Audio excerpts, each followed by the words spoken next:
जिनकी पावन सन्निधि में राम कथा मंदाकिनी में आप हम सब अवगाहन कर रहे हैं, डुबकी लगा रहे हैं, ऐसे पूज्याचार्य चरण प्रातः स्मरणीय श्री महंत श्री हरिशरण दास जी महाराज, भगवान श्री सीताराम जी के अनुग्रह विग्रह संत महापुरुषगण, आचार्य वृंद, ब्राह्मण देवता,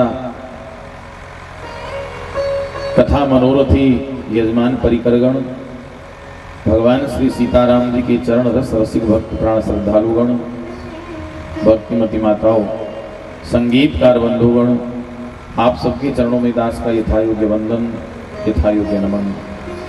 श्री राम मैं सब जगदानी, करहूँ प्रणाम जोर जोर पानी, जड़ चेतन जग जीव जत सकल राम मैं जानी, बंदों सबके पद कमल सदा जोर जोर पानी, हरिशरणम हरिशरणम। आप हम सब परम सौभाग्यशाली हैं। भगवान श्री सीताराम जी के पावनतम चरित्रों के माध्यम से राम कथा मंदाकिनी में अवगाहन करते हुए आप हम सब मानव जीवन का सर्वोत्कृष्ट लाभ यहाँ प्राप्त कर रहे हैं। देह धरे का फल यही भजमन कृष्ण मुरार। भगवान ने मानव जीवन हमें इसी में दिया है, इसीलिए दिया है। यही मानव जीवन का एकमात्र ध्येय है, एकमात्र गेय है, एकमात्र श्रेय है कि हम भगवान के चरित्रों में अवगाहन करें, भगवान की लीला कथा सुने, संतों की सेवा करें, सनातन धर्म की सेवा करें। कल की पावनतम कथा प्रसंग में भगवान श्री राम ने जटाएं बनाई।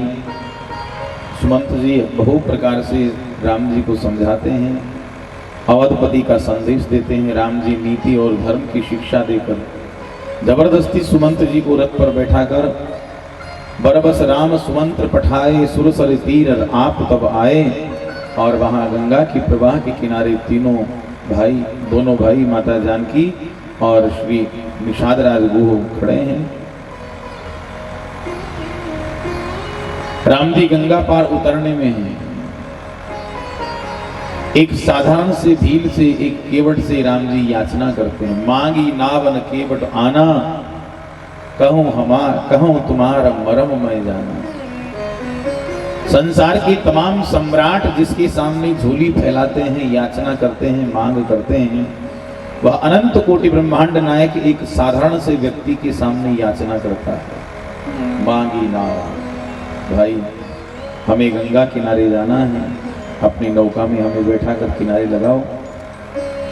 केवट ने न प्रणाम किया, न दंडवत किया, न हाथ जोड़ा, छाती तान कर खड़ा है सामने। कहीं तुम्हार मर्म में जाना, कहा मैं आपका मर्म अच्छी तरह से जानता हूँ। हाँ वाह, जिसका मर्म ब्रह्मा विष्णु महेश नहीं जान पाए, एक साधारण सा धीर उन परमात्मा को कह रहा है कि मैं तुम्हारा मर्म जानता हूँ। ब्रह्मा विष्णु महेश की तो जाने दीजिए, दिन रात जागरण करने वाले, अखंड सेवा में प्रयुक्त श्री लक्ष्मण जी महाराज, लक्ष्मण हूँ यह मर्म न जाना, जो कुछ चरित रचा भगवाना। लक्ष्मण जी भी जिनका मर्म नहीं जान पाए, एक साधारण सा केवट कहता है कि मैं तुम्हारा मर्म अच्छे से जानता हूँ। हमारे तुलसीदास जी कहते हैं कि देखो, जहां वेद वेदांत नहीं पहुंच सकता, जहां बड़े बड़े योगी नहीं पहुंच सकते, बड़े बड़े देवता नहीं पहुंच सकते, वहां एक पवित्र हृदय वाला भक्त पहुंच जाता है। अच्छा, कौन सा मर्म है जो केवट जानता है? और केवट को इतनी दलील राम जी के सामने क्यों देनी पड़ी? और निषाद राज गुह बोलते क्यों नहीं है, चुप क्यों है? अरे कम से कम ये तो कहना चाहिए था कि भाई केवट तुम ये कैसी बातें कर रहे हो? ठीक है, तुम नाम नहीं दोगे तो कोई बात नहीं, हम दूसरी नौका मंगा लेंगे, राम जी हमारे अतिथि हैं, ऐसे तुम्हें व्यर्थ की बात नहीं करना चाहिए। पर निषाद राज गुह मौन है, क्यों? और कौन सा मर्म केवट जानता है? मर्म और कोई नहीं। आपने कल कथा प्रसंग में सुना कि लक्ष्मण जी और निषाद राज गुह आपस में चर्चा करते हैं। इधर सब लोग अपनी नाव सजा रहे हैं, जितने नाविक हैं, कल राम जी को गंगा पार उतरना है, सबकी इच्छा है राम जी हमारी नाव में बैठे, राम जी हमारे, सब सजा रहे हैं, होड़ लगी है, प्रतिस्पर्धा।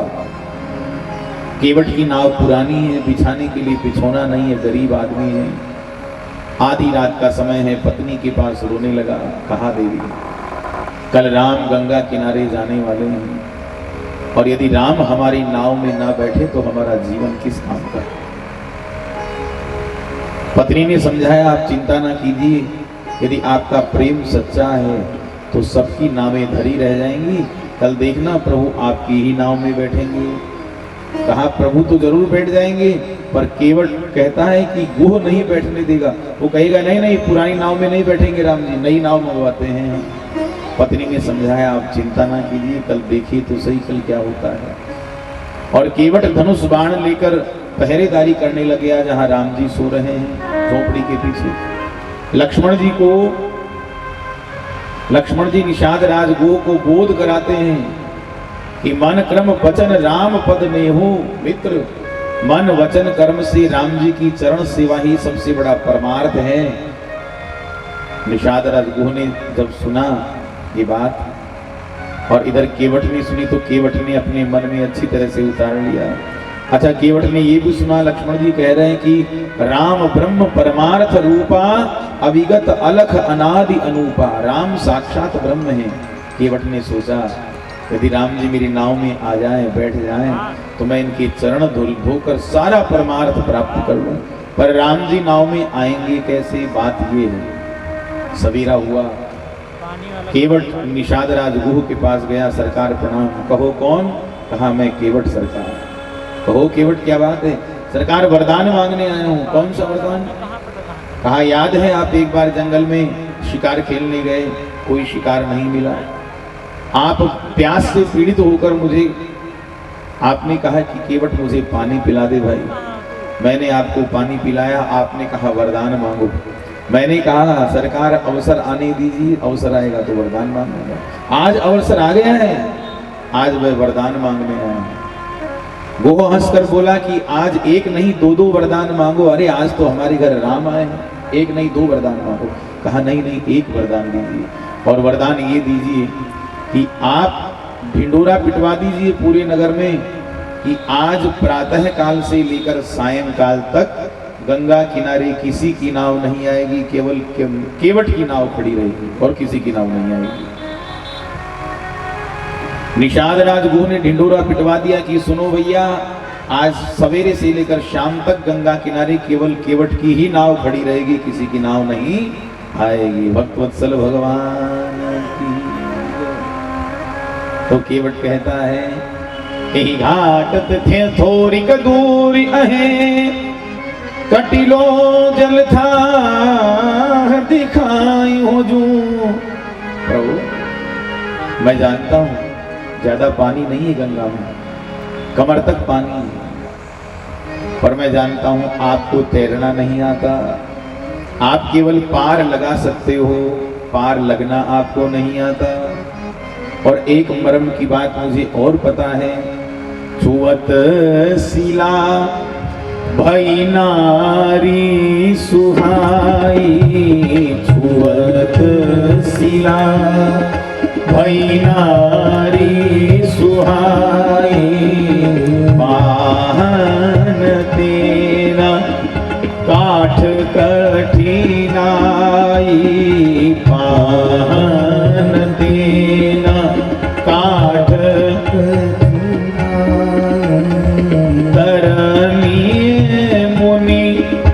धरनी होई जाई, तरनी मुनि धरनी होई जाई, बाट परई मोरी नाव उड़ाई, बाट परई मोरी नाव उड़ाई। सरकार मैंने सुना है कि आपके चरणों में अजीब अद्भुत शक्ति है, पत्थर को छूने से नारी बन जाता है। और सरकार मेरी तो नाव काठ की है, काठ पत्थर से तो कठोर होता नहीं है। अगर मान लो मेरी नाव भी स्त्री बन गई तो मेरा तो धंधा खराब हो जाएगा, फिर मैं क्या करूंगा? मेरा यही रोजगार है, रोजगार की प्रभु जात क्या, करिए कृपा करुणानिधि मुझ दीन के संग घात क्या। तो कोई बात नहीं, स्त्री बन जाए तो मैं उसको काम पर लगा दूंगा, मेरा काम तो चलता रहेगा। पर समस्या ये है कि आपके चरण छुलाने से मुनि पत्नी प्रकट होती है, साधारण स्त्री नहीं, मुनि पत्नी प्रकट होती है, तपस्विनी। और सरकार मान लो मुनि पत्नी प्रकट हुई तो झंझट हो जाएगा, न हमें वो छू सकती हैं, उसके लिए सब व्यवस्था अलग करनी पड़ेगी। अरे सरकार, और कोई गलती हो गई तो हमें श्राप दे देगी, तो ये झंझट हमको मोल नहीं लेना है। आप ऐसा कीजिए, आपस में बात कर लीजिए तीनों अंदर अंदर, और फिर निर्णय करके जो प्रभु पार अवसी गाचहु मोहि पद पदुम बखारन कहूं। आप मुझे कहिए कि केवट ले भैया मेरे पांव धो ले, तब मैं आपको पार लगाऊंगा। आप ये सोचें कि केवट कहेगा कि प्रभु मुझे पांव धोने दीजिए, नहीं, मैं नहीं कहूंगा। अगर मैं आपको चरण धुलाने के लिए कहूंगा तो इसमें मेरी भक्ति नहीं है प्रभु। आप स्वयं सामने से कहिए कि ले भैया केवट मेरे चरण धो ले। और कहता कि पद कमल धोई चढ़ाई नावन नाथ उतराई चहो मोहि राम राउरी आन दशरथ सपथ सब साची कहो मरु तीर मारहु लखन पे जब लगी न पाय पखारी हूँ तब लगी न तुलसीदास नाथ पाल पाल उतार। प्रभु मैं जान, अच्छा एक बात और है प्रभु, मैं आपसे एक पैसा नहीं लूंगा पार जाने का, एक पैसा नहीं लूंगा, क्योंकि हमारा स्वभाव है हम मुनि वेश धारण करने वाले से साधु से कभी पैसा नहीं लेते हैं, मजदूरी नहीं लेते। और मैं जानता हूं आपके पास देने के लिए कुछ है भी नहीं। अगर आपके पास पैसा होता तो दूसरी नाव नहीं मंगा लेते। मैं जानता हूं आपके पास कुछ नहीं है। और अगर आपको मेरी बात पर विश्वास नहीं है तो वही राम राउरी आन दशरथ शपथ सब साची कहो।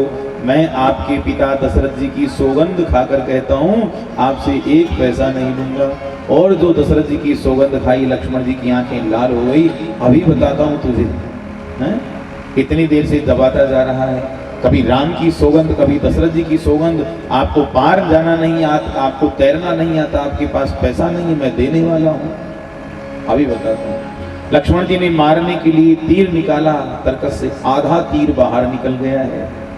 केवट की नजर लक्ष्मण पर गई और लक्ष्मण जी को देखकर केवट ने व्यंग बाण मारा। वाह, एक तरफ से मांगते हो और दूसरी तरफ से हथियार दिखाते हो। हाँ?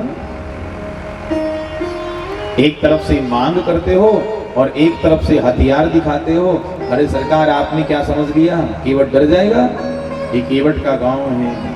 लक्ष्मण जी तीर मारे, गंगा में बाढ़ आ जाए, मैं गंगा में डूब कर मरूं, इससे मेरा सौभाग्य है कि लक्ष्मण जी का बाण मुझे लगे और मैं मर जाऊं। सरकार, मेरा तो परम सौभाग्य है। गंगा कि एक बूंद जिसके मुख में डाल दी जाती है, मरते समय उसका कल्याण हो जाता है। और फिर मैं तो गंगा किनारे मरूंगा, मेरा तो कल्याण निश्चित है। और वो भी शेषावतारी लक्ष्मण जी के हाथ से मरूंगा। प्रभु, मेरा परिवार रोता रोता आएगा आपके यहाँ, आपके पास। और जब तक मेरा अग्नि संस्कार नहीं होगा आप यहाँ से जा नहीं सकते, मेरा संस्कार करके जाना पड़ेगा। लक्ष्मण जी ने बाण वापस रख लिया कि मारने लायक नहीं है, ये मारने योग्य नहीं है। मरने को तैयार है, जो मरने को तैयार हो वही भक्ति कर सकता है। पहले सामने से कहिए कि लो केवट मेरे पांव धो लो, उसके बाद नाव में चढ़ाऊंगा। सुनी केवट के बैन प्रेम लपेटे अटपटे बिहसे करुणा ऐन चितई जान की लखन सन। केवट के प्रेम भरे अटपटे वचन सुनकर राम जी मुस्कुराने लगे।